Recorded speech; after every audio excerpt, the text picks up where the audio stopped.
Holy Moses! It is time to cross through the Red Sea into Moonknight episode 2 Easter eggs breakdown from the Rockstars today. Easter egg territory. That is your rhyme. We have our epic hero shop shirts. I even got more in the closet. There is one that I do not own. John. I call dibs. I don't care what it is.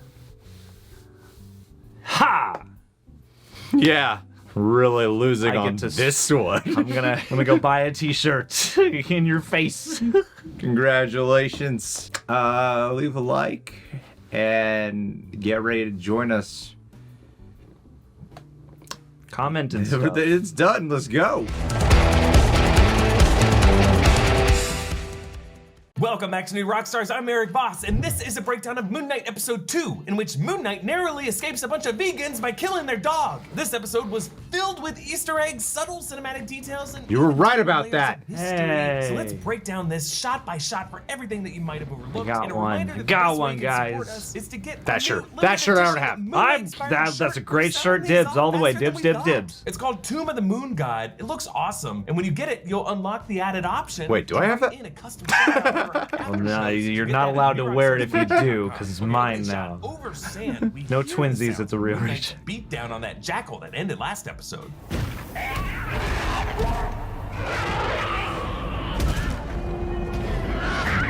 Here it echoes like a nightmare. We are awake as we hear this because we're staring at the sand around his bed. And the fact that that sand is intact means that someone returned home after that fight and reset the sand. That someone being Marc, if it's now Steven awaking from it thinking it was a dream. So Marc is complicit in keeping Steven in this illusion that he is just sleepwalking. Last episode I pointed out how Steven's inaugural step in that sand compared with Harrow's first step on glass makes Steven more connected to the sands of Egypt. And this episode ends with Marc back in the desert. From sand we begin, and to sand we shall return. But Steven ain't ready to take those steps. He springs out of bed, slips on the sand, stumbles, landing on his face, just like he landed in the Alps after Marc had been in control. It seems like Steven is gonna repeatedly land on his face just like this. Also, his foot harness He's gonna have a broken jaw. It's like he is being leashed to the bed. What was meant to be a harness for his sleepwalking alter ego is really confining himself. Now, among the stack of books in front of him is one titled Adventures of the Soul, Journeys Through the Physical and the Spiritual Dimensions. This is a real 2014 book by a medium named James Van Praagh about the human soul and how it fits into this life and how it travels into the spiritual realm. So really, Steven isn't totally unfamiliar with a soul's detachment from the physical body. Also, interesting. I didn't mention this last episode, but among Steven's textbooks are a book about Asgard, What's Old is New Again, and another one about Wakanda, which we should note worships the Holy panther crap. deity Bast, which is derived from the Egyptian feline deity of Bastet. Dude, just when I thought we finally had an MCU show that wasn't connected to the MCU all that much. Now they're definitely both gonna show up and take control of the show. I know. We're going to have It's gonna be Killmonger Shuri coming. There you go. Or sure, I should let you go first. We were in a rush to the improv. There's a Thor Rush to the here. improv. Ah. And also the key to improv is good listening skills. Good listening which we skills haven't are my applied. favorite. Steven opens his cabinet mirror to confront Marc. You there? Didn't think so. Now, it might just be the way the camera or the cabinet moves, but it does look like his reflection of his reflection on the far right does turn his head a little, independently of how Steven turns his head. Then Steven steps up to London's National Gallery. While production was in Budapest, and last week the museum was a Budapest museum, this is actually London's Trafalgar Square. That's Nelson's column to the left with the lions. The double-decker bus that passes is an ad for Made Chandeliers, the Verona light, another Shakespeare reference to Romeo and Juliet, the Verona, where in the most famous scene, Romeo compares Juliet to the sun, his Verona light, and begs her to kill the envious moon. In this Shakespeare's episode, canon. Romeo reunites with his Juliet in hopes to end his toxic moon entity. As he enters the museum, the camera tilts, following him until we are upside down. Reminding us of my favorite shot last episode when we thought we were right side up looking at a puddle until a leaf proved that we were actually upside down. All of it showing how Steven's self-perception is actually illusory. In JB's security arena, several cameras are pointed at the sarcophagus sarcophagus that Steven showed the girl last episode, and beside that there is a QR code on the wall that actually links to a digital copy of Werewolf by Night number 32, which was the first comic appearance of the Moonknight character. That's really crazy. Shows up this episode on the number 43 locker at the storage facility. Except now Marvel updated the link so that it takes you to Werewolf by Night number 33. So I'm guessing we're gonna see these QR codes in many episodes throughout the season, and they'll just update it with new issues each week. I caught that. Reacted, John. I caught that. John.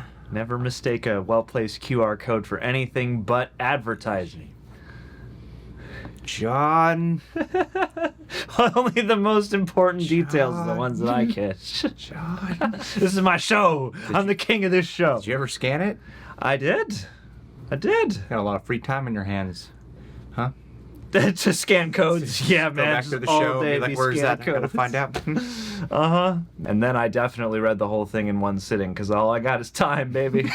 And I think I just put together that Steven's fish's name of Gus might be short for sarcophagus. They watched back the footage, but there I is no hope. jackal. It's just Steven reacting to nothing. Now, Fight Club has been mentioned as an influence, and this seems like a nod to the scene in Fight Club where Edward Norton's character fights Tyler Durden, but later on security footage shows him hitting himself. But if you look closely at this footage, John hasn't seen Fight Club. First time reacting to that digital scene. noise on the screen, and if you compare this to last episode, that was right when the jackal hit that surface. Ah. So while the jackal is invisible to everyone else, something caused that static. Steven says, Okay, cool. Chasing me like a big It's not all in his head. Like ghosts caught on camera. yes, referencing The Hound of the Baskervilles, the third of the 4 Sherlock Holmes novels written by Sir Arthur Conan Doyle. Yeah, I knew a that. mystery about a phantom dog plaguing an estate. It was actually really an inheritance scheme. Similar to the Hound that chases Steven, this episode, if you think about it, really boils down to an inheritance scheme. Arthur Harrow having issues with Khonshu for choosing Marc Spector as an avatar, and Marc Spector not wanting the beneficiary of these abilities to pass on to his wife. And the footage ends with Mark confidently stepping out and staring directly at the camera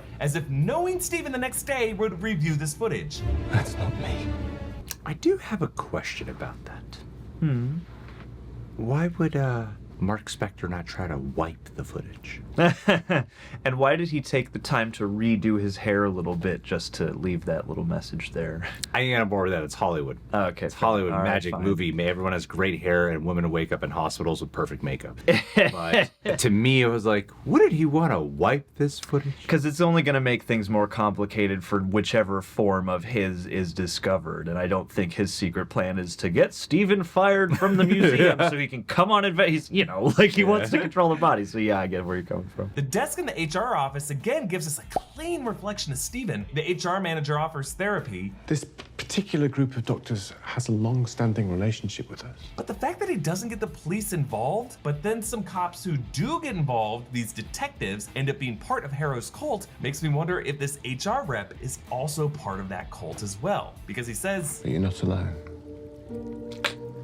Yeah, it's like part of the problem, isn't it? yes, you're not alone, is as much a threat to Steven. We're always watching for the greater good. Greater good. Look at this brochure. It shows a woman holding hands with a doctor, which could be a nod to Harrow's Ammit assessment, which does evoke the Scientology auditing process. MT also pointed out on Inside Marvel that the pamphlet is also covered with a logo of a green crescent moon shape, which just could be a sign that even Khonshu and his possession could all be part of Steven's mental health delusions. Steven is forced to give up his name Fascinating. badge, a name It has that he happened. never committed to memory, foreshadowing how this episode ends with Steven surrendering his Steven identity to his Marc Spector identity. The His Steven soul-made friend identity. Crowley, again his homeless friend from the comics, never moves a muscle until Steven hugs him and Crowley side-eyes him. Just a little example of something tricky happening just outside of Steven's perception.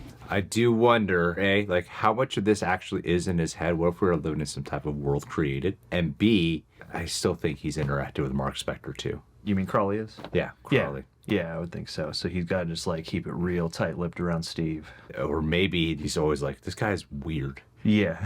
I just got to wait till he leaves. Don't engage. Yeah.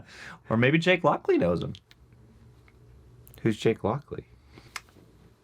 cab driver persona. Maybe he gives There him you rides go. home or something There like you that. go, Phil, yeah, there you go. Now, in addition to the QR code detail, the locker number 43 could be a nod to Moonknight number 43, in which Moonknight faces Seth Falcon, a villain who drains a person's life, similar to the way Arthur Harrow does. Falcon The walls of drain! Mark's storage unit are reflective, but noticeably cloudier than the other reflective surfaces we've seen on the show. Maybe a safeguard put in place by Mark, so that when he was in this room, he wouldn't accidentally see Steven's eyes and accidentally surrender control back to him. Steven finds Mark's pistol and stacks of foreign currency. The red 100 notes are Chinese yuan, making me wonder what reason Mark might have needed to go to China or interact with Chinese Box buyers office. to maybe deal with the 10 rings. Mark's American passport lists Or his birthday Chinese as March hookers. 9th, 1987. Oscar Isaac's real life birthday is March 9th, but the year 1979, because Hollywood subtracts 8 years for men, but then adds 16 for women. The issue Rightfully is so. December 14th, 2018, Throw him on the which means that pile. Mark got his passport during the blip, which started in May 2018 of the MCU timeline, confirming that Mark was not dusted during those 5 years. Interesting. Debunked. What if Mark wasn't dusted, but one of the personalities was dusted? Is that possible? I want a whole episode dissecting the logistics of how that would work. Does a piece of his brain disappear? This show's kind of toying with the rules a little bit. I've like peeked through a lot of Moon Knight comics, but there's only one run I actually finished, which was the Lemire Small run. That's the only run I actually completed. And there, Marc Spector's Mr. Knight, but here, Steven is the one who dons Mr. Knight. It really does distinguish them as different people. So I wonder what the rules are going to be here, how differentiated they'd be here.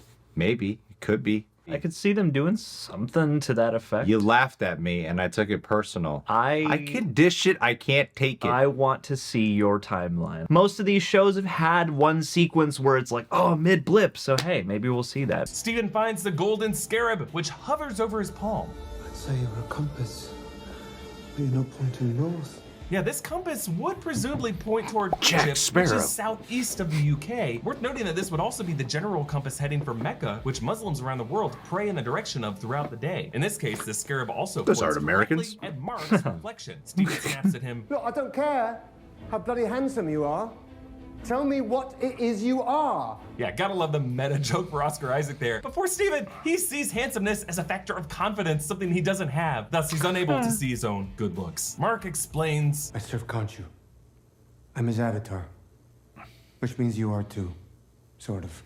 We protect the vulnerable and deliver Khonshu's justice to those who hurt them. Mark pauses before using the word justice, as if The answer's intentionally drawing a justice. comparison between Khonshu's justice after damage was done, between that and Ammit's judgment before any sins were committed, a distinction that Steven later levies against Harrow. Steven looks at the gun. Or he doesn't feel it's real justice. Let me finish this, and you'll never hear from me again. Yikes! Mark is in the reflective surface of the pistol too. Just very dark to imagine someone hearing these kinds of voices when pondering picking up a gun. Like Steven could be imagining one way to silence Mark forever. Now earlier when they walked up to this locker, the motion sensor lights overhead slammed on, just setting up this awesome scare with Khonshu now flashing in and out of the lights with louder and louder slams.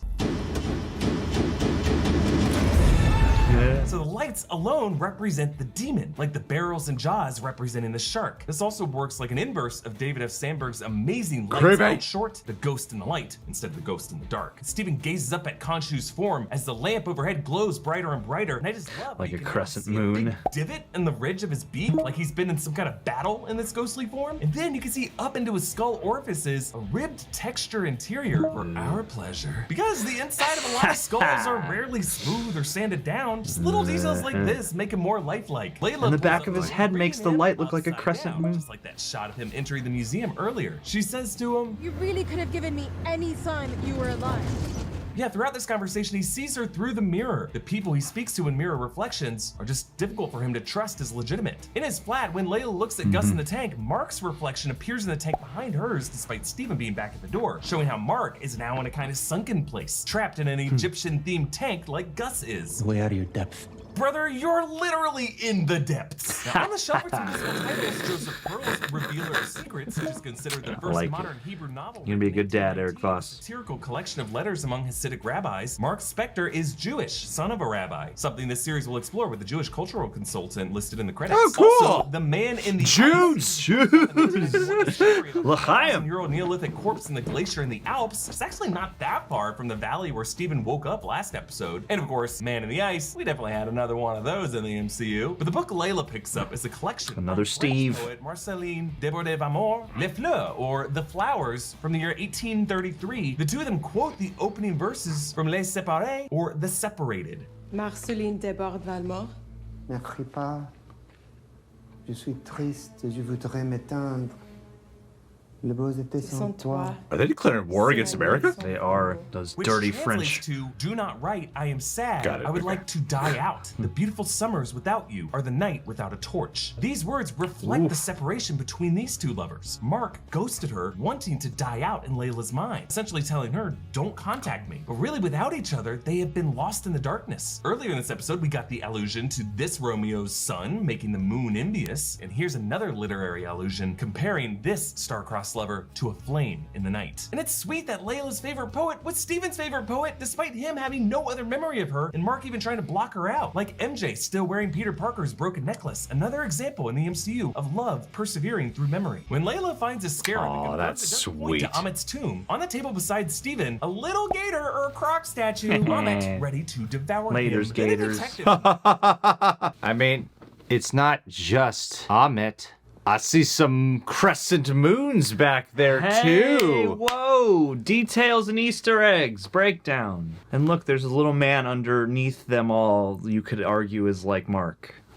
Yes. Beholden to the cycles of the moon. Okay, we could do what Erik Voss does. This we is can do easy. it. It's the same thing. Yeah.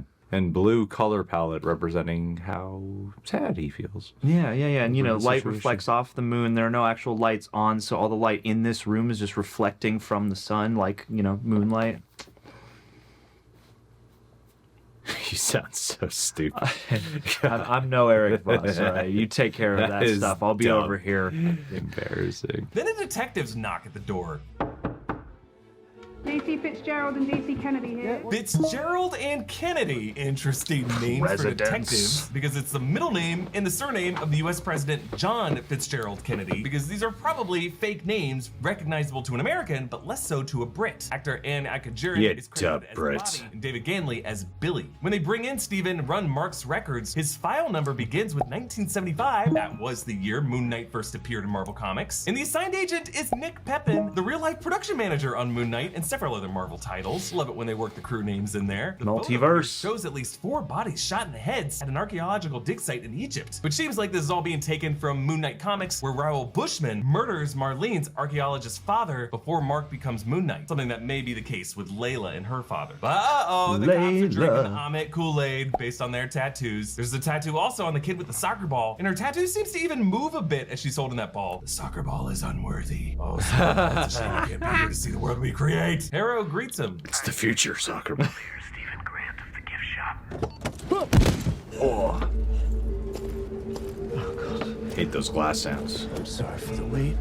Yeah, they mixed in sounds of broken glass in his sandals on each of his steps. Khonshu begs Steven to kill Harrow, break his windpipe, but Steven ignores him, and Khonshu kicks the trash bin. Just a little thing setting up all the invisible forces smashing stuff in the climax of this episode. Harrow takes Steven on a tour of this cult commune and chats with Jamila in Mandarin. Layla, Wakanida. 你还是个熟的。 Listingla, Jamela. Listingla. Yeah, again, if you listen to his kick, there's a bit of broken glass mixed in there. As Khonshu watches from the roof, his crescent moon staff frames the streetlight above. There's no light of the moon yet, showing how Khonshu is still powerless at this point in the scene. Inside, Bob Dylan's Every Grain of Sand plays once more, just like it did in the opening scene of the series. There's some cult members watching serene nature footage, just classic Clockwork Orange style indoctrination there. Harrow recommends a lentil soup. Victor's recipe. Gracias, Victor. He's from the Yucatan.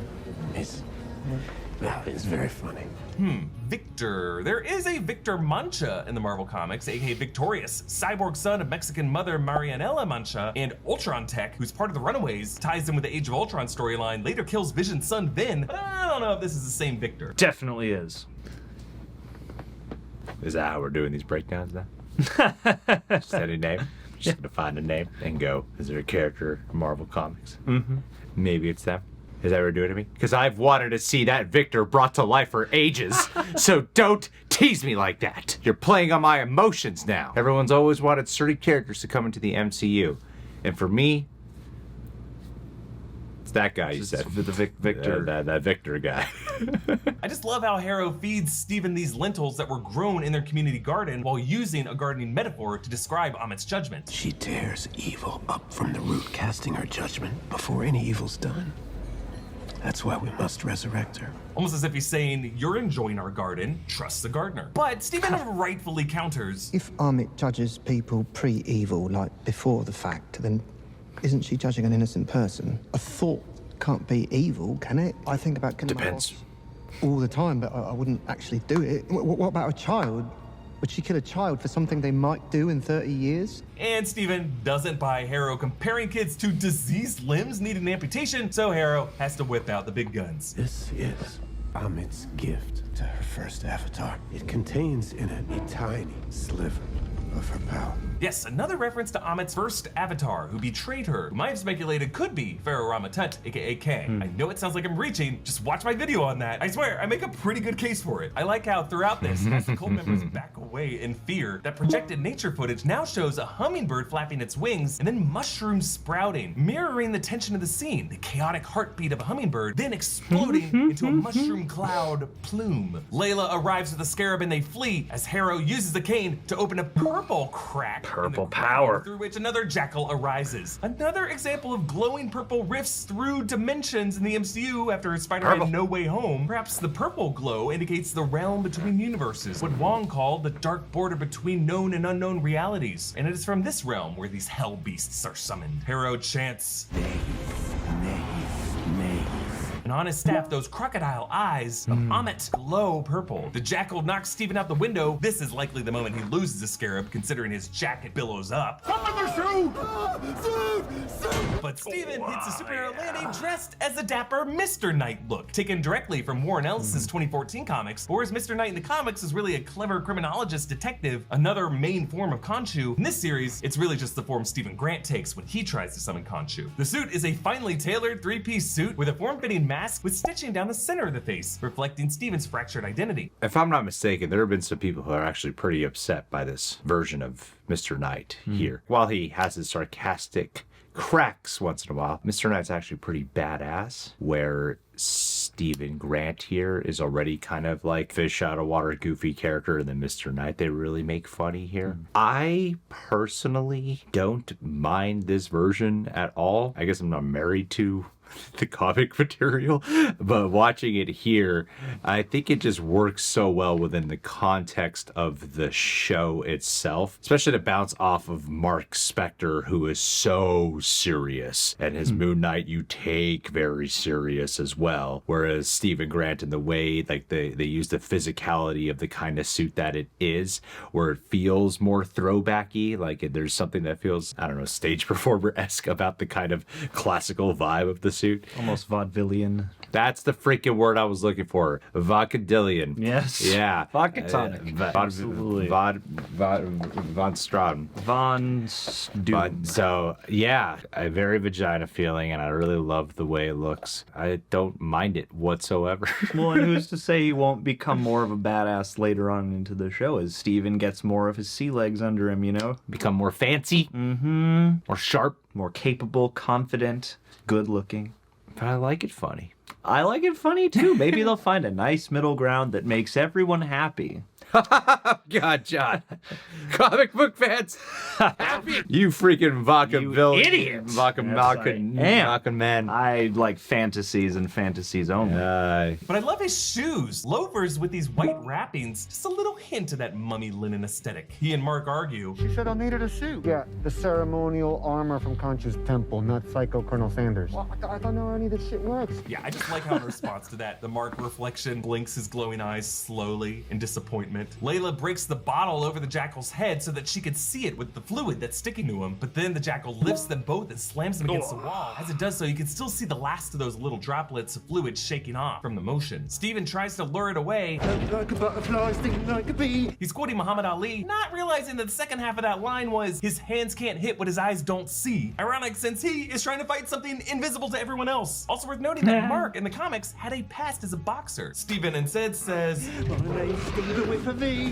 Which is a fun nod to the fact that the MCU already has another Steven with a PH, Stephen Strange. And then after he hits the jackal, he screams, "Wagwan! I did it!" Which is slang used in London that came from immigrants from Caribbean countries, basically meaning, "What's up?" or "What's going on?" The double-decker bus is meant for the GRC, reuniting you with your better half. The GRC, of course, is a global repatriation council, the agency introduced in The Falcon and the Winter Soldier that resettles people after the blip. Also, ironically, in this moment, Steven is struggling to reconnect with his other half. Overhead, this bus is coded with WBN0032, another nod to Werewolf by Night 32, Moon Knight's first comic appearance. Also, apparently, the one comics reference the series is allowed to have Easter eggs for. Steven has to surrender control, and Moon Knight's ceremonial suit takes over, and I love it. Beneath those mummy wrappings, gold armor slides out over his shoulders. This automated assembly, the stitching together of the suit is just so piecemeal and tactile. You can see each thread snaking and binding him. Just reminds me of the pieces of Iron Man's armor clinking together in that original 2008 Linen Man unsheathes his chest weapons, of which he seems to have an unlimited supply, like cards from a blackjack slot. Mark lures the jackal up the building, past the crescent moon, which now glimmers in the background. As we saw last episode, the crescent moon shines when Moon Knight has the upper hand. As he leaps from rooftop to rooftop in this thrilling montage, that crescent moon actually gets larger and larger in the frame, symbolizing his growing power. He runs down the Thames, that's really neat. the surface of the water, and messing up all the tides on Earth. On this outdoor altar, and retracts his chest piece in the light of the crescent moon. The two shapes matching each other. Just gorgeous shot composition here, and showing how all of this power is coming from the moon. They match each other if you freeze frame them. In that courtyard, there is a silhouette of someone watching in the shadows in the background. Might be an onlooker, might be a crew person who got left in frame. Could be the Watcher. Steven tries to blame the body. We always managed to keep a wall between us, but something's changed. Good. The one who controls the body's become stronger. The reflections help, but most of the time it'll take all your willpower just to be a fly on the wall. Yes, so it sounds like, to answer Harrow's query from before, Mark might have already had dissociative identity disorder. Now Khonshu's possession is making whichever identity is in control at any moment stronger and keeping the other identities suppressed. Mark says, "We wouldn't be alive if it weren't for Khonshu,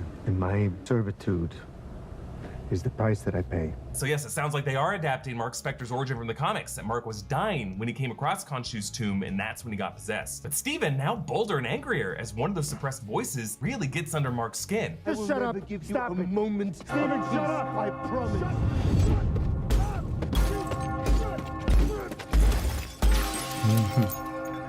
Yes, the church bell tolls for Mark's mental break like the bell of a boxing ring signaling the end of a round. Another nod to Mark's boxing history. Like the church is saying, "Hey, break it up, back to your quarter." Now, odd detail here, if you count the bell chimes to try to figure out the hour, it rings at least 14, maybe 15 times, which is crazy because it's 3 p.m. never ring more than 12. So they may have doubled up, because as we cut in and out of Steven's reflection, they could have done that to show both identities hearing the first couple chimes. I love how Khonshu appears among the gargoyles of the roof, just blending in with the surroundings. And the shot does not break from Mark's perspective as we then look up to another rooftop where Khonshu is suddenly appearing there mid-sentence, and then the camera drifts right back down to Mark where Khonshu is right behind him. And I love how in the moonlight now, streaming through the tree, you can clearly see how this skull is actually floating over his body, but those errant hairs connected to his skull drape downward to make it seem like there is a connection, like a marionette head defying gravity. Love this transition here as Khonshu steps across gravity,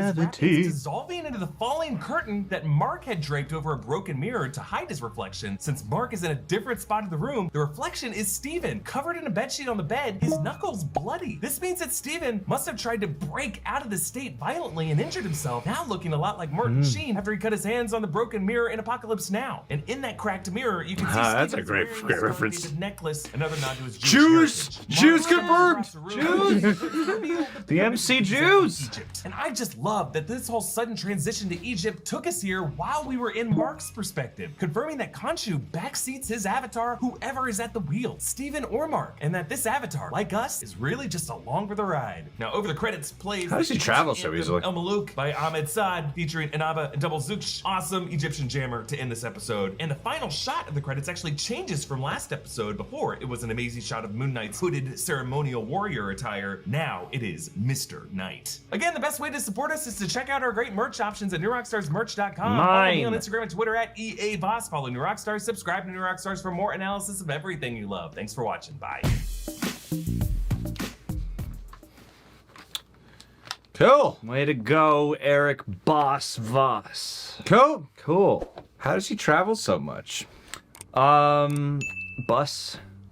Took a bus to Egypt? Yep. Just took a bus all the way down through Africa, off screen.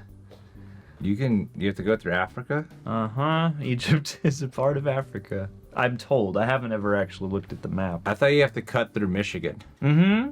Yeah. I mean, like, because of the flight patterns, you'll fly to Michigan, then you'll fly to South America, then you'll fly to Japan, and then eventually you'll go back to England again, and then to Egypt. I think is how a regular flight to Egypt I'm works. pretty sure Egypt's right next to Detroit. You know what? I'm going to defer to you on all matters of geology, geography, and etc. You know, you're a much more world-weary guy. What does than me. gynecology have to do with it? What doesn't it not have to do with all of us? All right, guys. Well, leave your thoughts down below if you have a gynecologist. Hey, let's do a Patreon.